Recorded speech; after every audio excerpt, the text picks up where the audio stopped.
अखिल भारतीय जनवादी महिला समिति एडवा ने शास्त्री चौराहे पर जनसभा कर अंतर्राष्ट्रीय महिला दिवस मनाया। जनसभा को संबोधित करते हुए एडवा की राष्ट्रीय उपाध्यक्ष, माकपा की पोलित ब्यूरो सदस्य व पूर्व सांसद सुभाषिनी अली मुख्य अतिथि और केंद्रीय कमेटी की सदस्य और प्रदेश उपाध्यक्ष वंदना राय मुख्य वक्ता रही। सुभाषिनी अली ने सभा को संबोधित करते हुए केंद्र व प्रदेश सरकार को महिलाओं की सुरक्षा व महंगाई रोकने में पूरी तरह विफल बताया। उन्होंने वर्तमान सरकार को महिलाओं और गरीबों का विरोधी बताया, अमीरों के साथ है और गरीबों की विरोधी है। जाना सभा को संबोधित करने वालों में कवलजीत कौर, KMU के रामचल निषाद, जनौस के Shivcharan Nishad, mid day meal की विशाला किसान सभा के शेषमुनि, सीटू के ध्रुवचंद, UPMSRA के राकेश उपाध्याय, बिजली कर्मचारी नेता अशरफी लाल, ट्रेड यूनियन नेता के तिवारी रहे। आइए देखते हैं रिपोर्ट। जो कर्मचारी हैं उनकी मंत्री और लखनऊ से आई वंदना राय जो हमारे अखिल भारतीय जनवादी महिला समिति के उत्तर प्रदेश की उपाध्यक्ष है, तमाम हमारी बहनों DYFI, CPIM, CPI और दूसरे तमाम संगठनों के नेता, आज मुझे बहुत खुशी हो रही है कि बस्ती में ये सभा आज हो रही है। लेकिन जो आधी आबादी है महिलाओं की, जो सबसे ज़्यादा गरीब है, सबसे ज़्यादा परेशान है, सबसे ज़्यादा दुखी है, उनके बीच में लोग जाना पसंद नहीं करते हैं, उनको इकट्ठा करना पसंद नहीं करते हैं। सब लोग डरते हैं कि अगर महिलाएं घर से निकलने लगी, अगर महिलाएं अपने बात करने लगी तो फिर हमारी जो दादागिरी है शायद बहू न चली, इसलिए घर में इनका बंद रखो, इनका घर से निकले मत दो। तो हमने कांग्रेस से कहा नहीं, मैं तभी आऊँगी जब महिलाएं जुटेंगी, हमारी महिला समिति बन जाएगी। तो आज आपको सबसे पहले तो मैं अपने महिला दिवस की बधाई देना चाहती हूँ। अब ये महिला दिवस है क्या?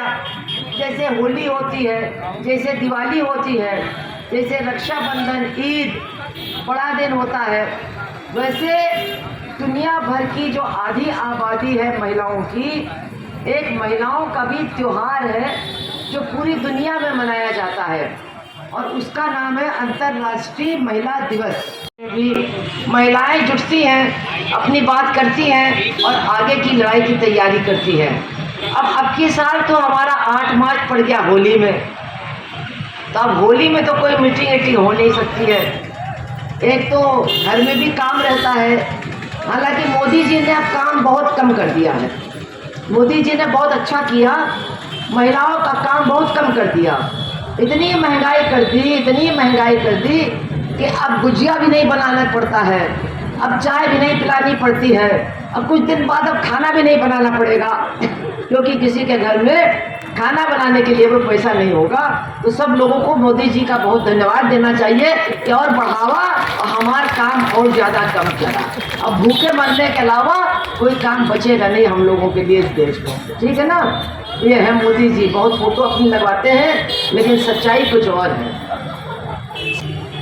2000 इकट्ठा देखा नहीं होगा, लेकिन उसको भी देने में योगी जी की नानी मरती है।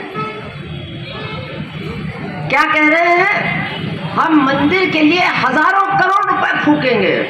ठीक है, बहुत बढ़िया बात है। हम तीर्थ यात्रा के लिए हजारों करोड़ रुपया देंगे, बहुत अच्छी बात है।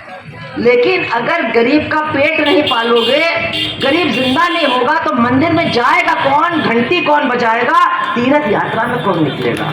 ऐसे नहीं, दुनिया में 1 नंबर पर है हमारा देश। देखो मोदी जी दिन में 10 बार कपड़ा चेंज करते हैं। इतना बड़ा आदमी जो एक दिन में 10 बार कपड़ा चेंज करता है, वो तो देश को 1 नंबर पर ले ही जा रहा है। और हम लोग भी बड़े खुश होते हैं, हाँ देखो भैया 10-10 बार कपड़ा चेंज करता है, बहुत महान आदमी है। लेकिन आप कभी सोचो कि हमारा देश काहे में 1 नंबर पर है? तो आपको हम बताते हैं, हमारा देश 1 नंबर है भूख में। सबसे ज्यादा दुनिया में भूखे लोग हमारे देश में रहते हैं। हमारे देश में दिल्ली के अंदर सरकार सरकारी स्कूलों की शिक्षा मुफ्त ही नहीं कर रही है, उनको बढ़िया भी बना रही है। और उससे कहीं ज्यादा बढ़िया हमारे लाल झंडे की सरकार है केरला के अंदर। वहाँ तो स्कूल तो मुफ्त है ही, अस्पताल भी मुफ्त है और 14 सामान राशन में मिलता है। आटा, दाल, चावल तो मिलता ही है, खाना पकाने बच्चों की कापी किताब भी मिलती है, चाय की पत्ती भी मिलती है, चीनी भी मिलती है। 14 सामान केरला की सरकार हर परिवार को देती है राशन की दुकान से। तो हम तो यही कहते हैं, अगर वो सरकार कर सकती है तो तुम भैया काहे नहीं कर सकते हो?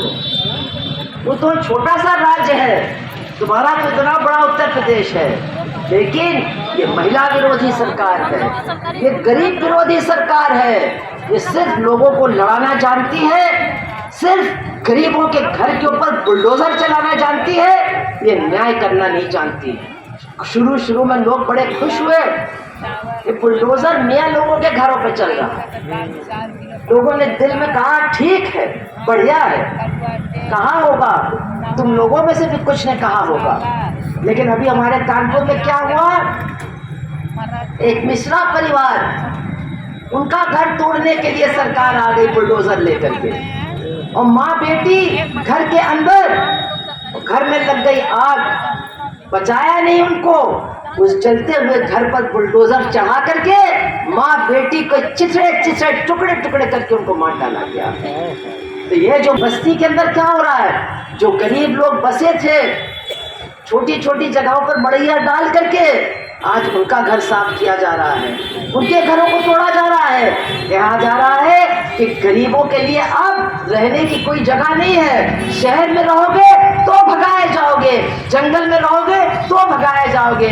क्या करेगा गरीब, कहाँ रहेगा गरीब? कहते इससे हमको मतलब नहीं। जो हमारी कमलजीत कौर बैठी है, इन्होंने 20 साल पहले गरीबों के घर, गरीबों की नौकरी बचाने की बहुत लड़ाई लड़ी। आज ये हमारे बीच में आई, हमको बहुत खुशी हो रही है इनको देख के। और हम यही कह सकते हैं कि वो लड़ाई खत्म नहीं हुई है। बस्ती में औरतें फिर जागी हैं, फिर खड़ी होंगी, फिर लड़ेंगी। बोलो ठीक है कि नहीं ठीक है? ऐसे नहीं, हथवा उठा के बताओ ठीक है कि नहीं ठीक है? अपने अधिकार के लिए लड़ोगी, एकता बना करके लड़ोगी, आपस में लड़ना बंद कर दो, आपस में नफरत करना बंद कर दो। जब नफरत तुम्हारे दिमाग में भरी जाती है तो तुम अंधी और बहरी बन जाती हो, तब तुम सरकार का जुल्म नहीं देखती हो, उसको बर्दाश्त करती हो। इसलिए नफरत करना बंद करो। सारी महिलाओं का कष्ट एक जैसा है, सबको पानी चाहिए, सबको घर चाहिए, सबको राशन चाहिए, सबको छोटी मोटी नौकरी चाहिए, और सबको न्याय चाहिए। बताओ और कुछ चाहिए? अरे तुमको पूजा करनी है, तुमको दुआ मांगना तो अपने घर में मांगो ना, कौन मना कर रहा है? लेकिन दुआ और पूजा के नाम पर हाथ में डंडा लेके दूसरे को भगाओगी तो वो डंडा किसी दिन तुम्हारे ऊपर भी चलेगा। भैया सब डंडा उंडा न चलाओ, एका बनाओ और डंडा रखो राशन वाले को दिखाने के लिए। डंडा रखो जो सरकार तुम्हारे साथ जुल्म कर रही है उसको दिखाने के लिए। हम मारने की बात नहीं कर रहे, लेकिन कम से कम दिखावा तो इनका, दिखावा तो उनको कि हमारी भी ताकत है। तो आज आपने महिला समिति बनाई है, खुशी की बात है। हमने यहाँ बनाई 5 साल पहले, तो उसकी अध्यक्ष थी हमारे प्रदेश की। सबसे पहला सम्मेलन हमारा यही हुआ था, फिर बीच में गड़बड़ हो गई, अब गड़बड़ खत्म, आप लोग फिर आ गई है, महिला समिति फिर खड़ी हो गई है। अब आप पूरी बस्ती को दिखाइए कि महिलाओं के अंदर कितना दम है, कितनी ताकत है, कितनी एकता है, ये दिखाने का समय आ गया है। इतना कह करके मैं अपनी बात को समाप्त करती हूँ। बहुत बहुत आपका धन्यवाद। महिला एकता अलग अलग दिनों पर हमारे यहाँ मनाया जा रहा है। 13 तारीख को बस्ती में ये मनाया गया है। इससे खुशी की बात है कि हमारी अखिल भारतीय महिला समिति अब यहाँ पर कायम हो गई है बस्ती में। बहुत साल पहले ही अब फिर से कायम हो गई है और हमें उम्मीद है कि महिलाएँ महंगाई के खिलाफ, बेरोजगारी के खिलाफ, अत्याचार के खिलाफ यहाँ एकजुट होकर के लड़ेंगी। अत्याचार में हमारा उत्तर प्रदेश 1 नंबर पर है, बलात्कार में 1 नंबर पर है। और सबसे बड़ी बात यह है कि बलात्कार से पीड़ित महिलाओं को, बच्चियों को, उनके परिवारों को न्याय यहाँ नहीं मिल रहा है। अभी हाथरस का कांड सामने आया, 2 मार्च को उसमें फैसला सुनाया गया और 4 में से 3 अभियुक्तों को तो छोड़ दिया गया और बलात्कार की बात को मानी ही नहीं। तो ऐसा लगता है कि उत्तर प्रदेश में न्याय पाना अब महिलाओं के लिए दिन ब दिन मुश्किल हो रहा है और दलितों के हाथ से तो न्याय जा रहा है। इसके हम लोग खिलाफ हैं, हम इसको मानने के लिए तैयार नहीं है। मनुवादी नीतियाँ हैं जिनको सरकार अपना रही है, उसके खिलाफ हमारी लड़ाई जारी है। योगी सरकार भ्रष्टाचार और माफियाओं पर जीरो टॉलरेंस की नीति अपना रही है, बता रही है ऐसा। ऐसे में आपको क्या लग रहा है? नहीं, देखिए हमारे यहाँ तो जो बुलडोजर चला वो तो किसी माफिया पे नहीं चला। कानपुर देहात में तो एक गरीब पिछड़ा परिवार था और माँ बेटी दोनों दब करके मर गए। तो हम तो नहीं देख रहे हैं कि सिर्फ जो है क्रिमिनल्स के खिलाफ न्याय प्रक्रिया का इस्तेमाल चल रहा है। जो उनके लिए अच्छे हैं क्रिमिनल्स, जो उनका साथ देने वाले हैं, उनके लिए न्याय प्रक्रिया का कोई मतलब नहीं है। तो जो उनके विरोधी हैं उनके लिए न्याय प्रक्रिया का इस्तेमाल किया जा रहा है, ये ठीक नहीं है। मैं देख रही हूँ कि उत्तर प्रदेश के अंदर न्याय अत्याचार बिल्कुल चरम पर है और न्याय की उम्मीद है।